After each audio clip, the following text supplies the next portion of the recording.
Benny Hill was one of Britain's most recognizable television comedians, known for his fast-paced slapstick humor, visual gags, and distinctive theme music. From his early beginnings in Southampton to global television fame, his career spanned radio, stage, and decades of TV success. His work entertained millions across the world, blending parody, physical comedy, and music hall tradition. However, beneath the laughter and popularity, his legacy later became complicated by changing cultural attitudes and criticism of his style of humor. This account explores his life, career development, television success, and the controversy that ultimately reshaped how his work was received. Early life and influences. Alfred Hawthorne Hill, later known as Benny Hill, was born in Southampton, England in 1924. He came from a family with both practical and performance influences, including a grandfather who had worked as a circus clown. This early exposure to entertainment helped shape his imagination. His father worked in surgical appliances, offering a contrast to performance life. Hill attended school in Southampton and later worked various jobs, including at Woolworths as a milkman, driver, and drummer. These early experiences gave him an understanding of everyday characters, which would later become central to his comedy and storytelling style on screen. Military service and wartime experience. During World War II, Hill was called up for service and trained in the Royal Electrical and Mechanical Engineers. He worked as a mechanic, truck driver, and searchlight operator, supporting military operations. In 1944, he was deployed during the Normandy campaign, one of the most significant Allied operations of the war. His duties involved maintaining vehicles and assisting with transport logistics under difficult conditions. Later, he joined the Combined Services Entertainment Unit, which provided performances to boost troop morale. This shift introduced him directly to professional entertainment environments and allowed him to develop timing, stage presence, and audience engagement skills. Early career in radio and stage. After the war, Hill entered entertainment through radio, debuting on Variety Bandbox in 1947. His performances quickly gained attention for their wit and adaptability. Radio was a dominant medium at the time, and Hill used it to refine his comedic voice. He later transitioned into television in the early 1950s, where visual performance became central to his style. These early years were marked by experimentation, as he tried different formats and character styles. Although not every performance was successful, the period helped him build resilience and sharpen his ability to blend verbal humor with physical expression effectively. Television breakthrough and early success. Hill's major breakthrough came with the launch of The Benny Hill Show in 1955 on British television.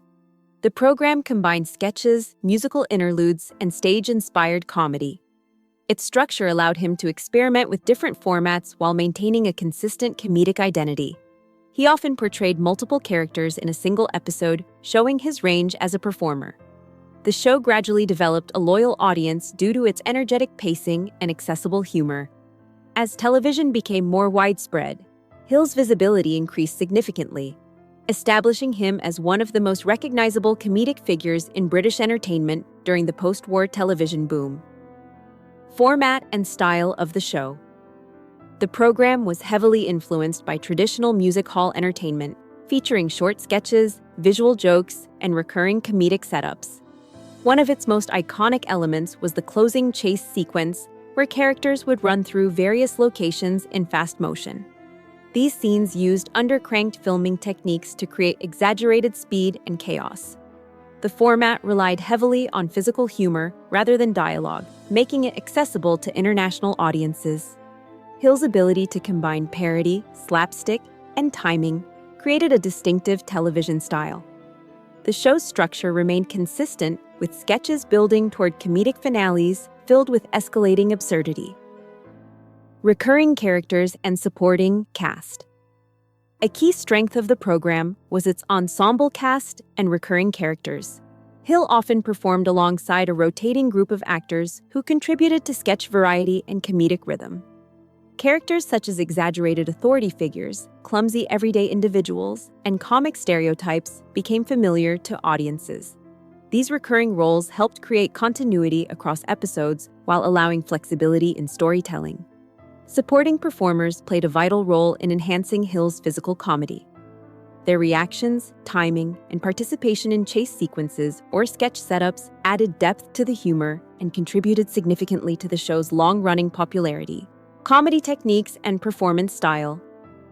Hill's comedy relied heavily on visual storytelling, slapstick humor, and exaggerated physical expression.